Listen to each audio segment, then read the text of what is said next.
যে ব্যক্তি তার রবের সঙ্গে সাক্ষাৎ করতে যায় সে যেন নেক আমল করে, ফালিয়ামাল আমালান সালিহাও ওয়ালা ইউশরিক বিইবাদাতি রাব্বিহি আহাদা, সে যেন তার রবের সঙ্গে অন্য কাউকে শিরক না করে, সে যেন পূজায় না যায়, সে যেন আল্লাহর সঙ্গে শরীক না করে, যারা শরীক করে তাদের যেন সমর্থন না করে।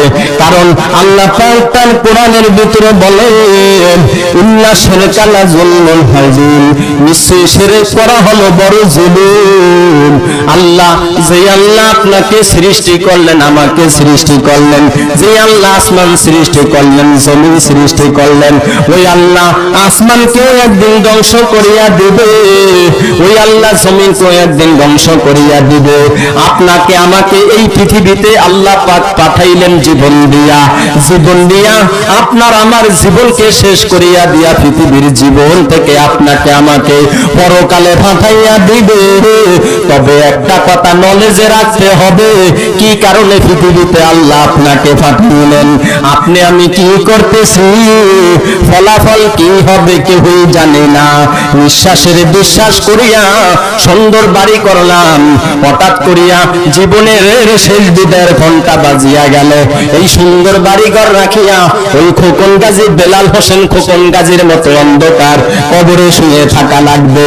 আল্লাহ পাক সমাজ থেকে কিছু কিছু মানুষকে হঠাৎ করিয়া নিয়ে যায়, আপনাকে আমাকে বুঝায়, এ বান্দা তোমাকে আমি আরো কিছুদিন সময় দিছি, তুমি একটু পরিবর্তন হও। হে আল্লাহর বান্দিরা, পর্দার আড়াল থেকে কথাগুলো সুন্দর করিয়া শোনেন।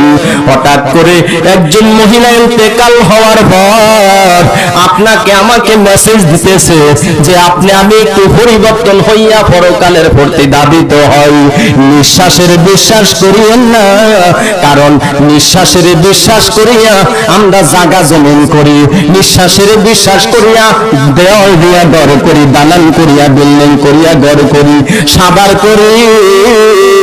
আপনি আমি নিঃশ্বাসের বিশ্বাস করিয়া এই দুনিয়াতে বসবাস করি, সন্তানের ভবিষ্যতের দিকে খেয়াল করিয়া আল্লাহর হুকুম ছাড়িয়া দে।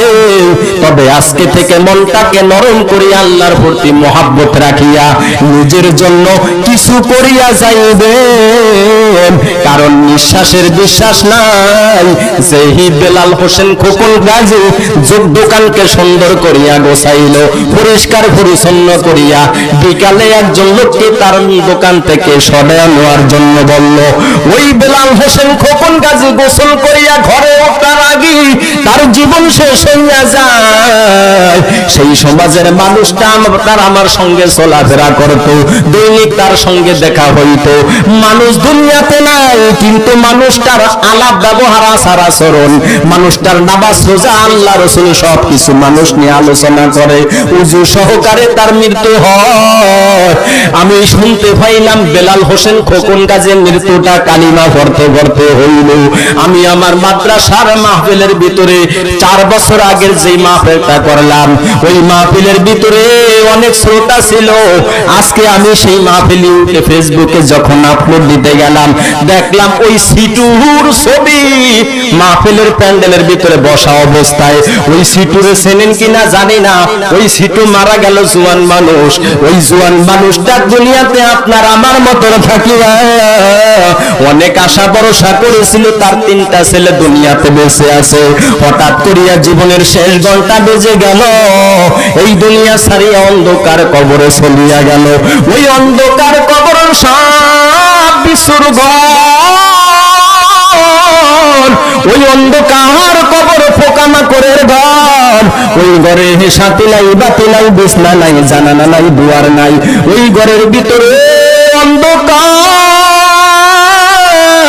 ওই অন্ধকার কবর ঘরের কথা স্মরণ করিয়া ও আমার দেশবাসী, যারা রাস্তায় ঘাটে ঘোরাফেরা করতেছেন, দোকানে বসে রইলেন, আপনার কাছে আমি একটা মেসেজ দিতেছি। আপনার আমার সমাজে চলাফেরা করেনেওয়ালা বেলাল হোসেন খোকন গাজী, ওই খোকন গাজী মনে করে নাই যে পৃথিবী ছাড়িয়ে আজকে অন্ধকার কবরে যাত্রী হয়ে যাবে। এই কথা স্মরণ করে নাই, কিন্তু মালিকের যখন ডাক পড়িয়া গেছে, দুনিয়া ছাড়তে হয়েছে, তার কবরে আমরা দরাদরি করিয়া রেখে দিলাম। একই সমাজের মানুষ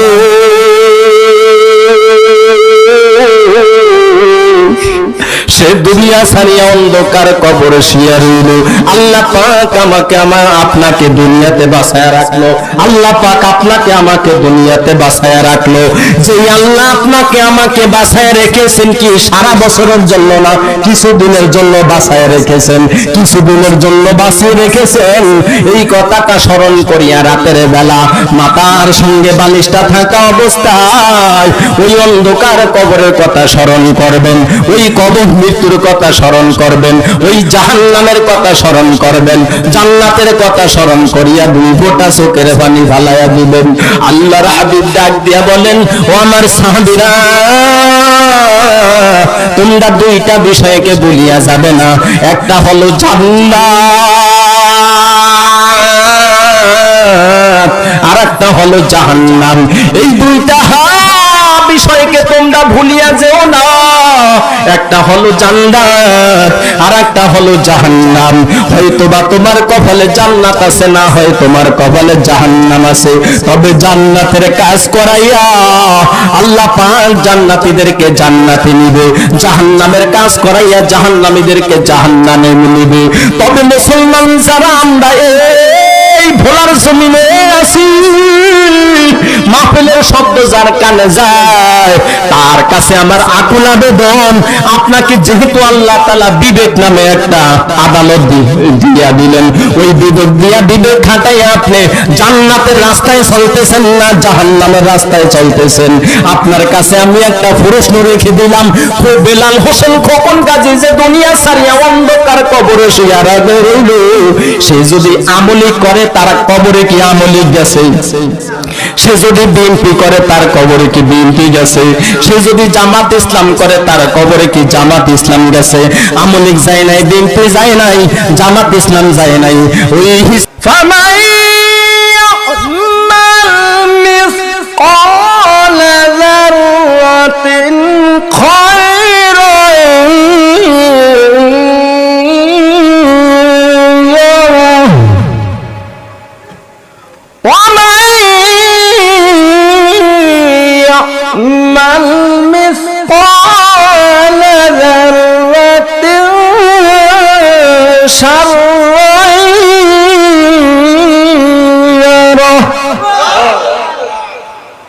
তাহলে আল্লাহ পাক বললেন, লিউরাও আমালাহুম, যাতে করে তোমাদেরকে তোমার আমল দেখানো হয়।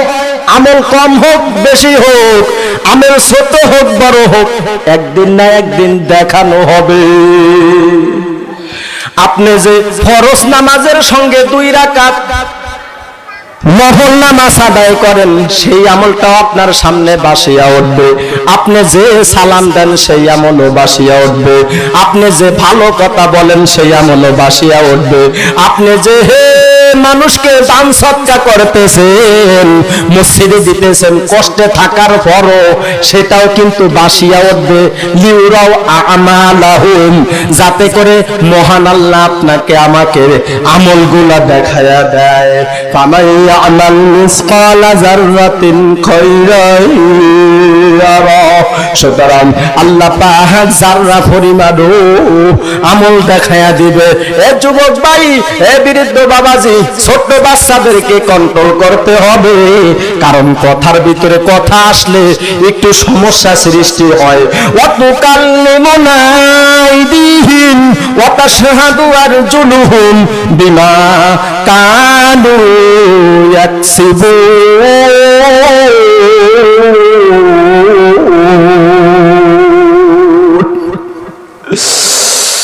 আল্লাহ পাকের বাসা ছোট ছোট আমলগুলা, যাররা যাররা আমলগুলা ও দেখাইবে। জাররার পরিমাণ হলো যেই আমলটা মাপ দিলে কোনো ওজন হয় না।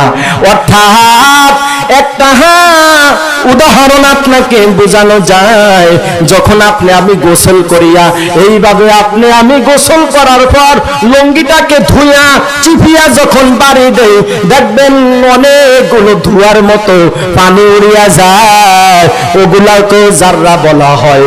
এই জাররা পরিমাণ আমল করলো সেগুলাও আল্লাহ দেখায়া দিবে, বদ আমল করলে দেখায়া দিবে, নেক আমল করলেও দেখায়া দিবে। ওই মুশিরাওয়াবাদ এই পৃথিবীতে বহু বাদশারা দেশ পরিচালনা করলো, তার ভিতরে একজন বিধর্মী বাদশা ছিল, সেই বাদশা হলো মুশিরাওয়াবাদ শাহ।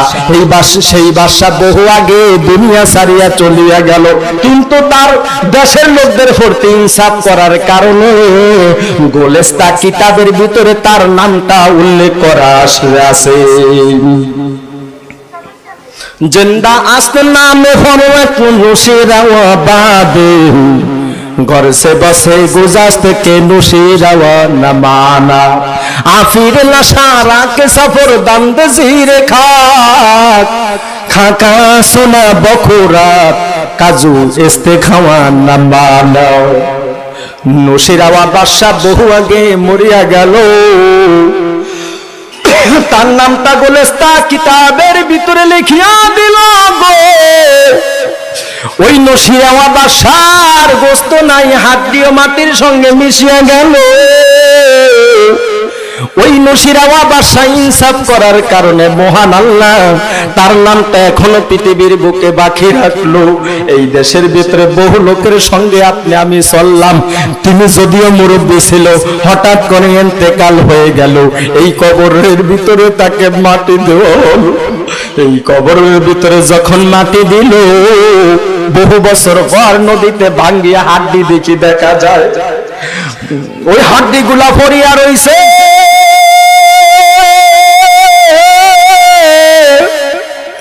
ওই মানুষটা বহু আশা ভরসা করিয়া দুনিয়ার বুকে সংসার করছে, ওই কবরের ভিতরে হাড্ডি ভরিয়া রইল। বহু মানুষ এখান দিয়া নদীর পার দিয়া হাঁটা যাওয়া করত, দেখে হাড্ডি দেখা যায়, অমুকের হাড্ডি দেখা যায়, মানুষ মরিয়া যাবে, তার কবরে ফসিয়া গলিয়া যাবে। এ মুসলমানি বান্দা দেশবাসী মরিলেও দেশের মানুষ বলে না রে তারে, আর কিছু নয় তার শুধু ব্যবহারে। মানুষ হলে যাবে, তার ভালো আচরণ ব্যবহার থেকে যাবে। আপনাদের কাছে আমি একটা কোনো আবেদন করিয়া গেলাম, তবে ভালো ব্যবহার করার জন্য সর্বপ্রথম একটা সালাম দিয়া দিবেন। ওই সালাম দিয়া ভালো মন্দ জিজ্ঞাসা করেন বা না করেন, সালাম দিয়া দিয়া শুধু মানুষকে শান্তি দোয়া করবেন। আল্লাহর হাবিব সাল্লাল্লাহু আলাইহি ওয়াসাল্লাম যখন রাস্তা দিয়া হাঁটিয়া যাইতো, তখন মানুষদেরকে সালাম দিল। ওই ছোট্ট ছোট্ট বাচ্চারা যাইতেছে, তাদেরকেও আল্লাহর হাবিব সালাম দিয়া দিতেন। রাসূল যদি ছোট্ট বাচ্চাদেরকে সালাম দেয়, আমরা ছোট্টদেরকেও রাসূলের অনুসারী হিসাবে সালাম দিই।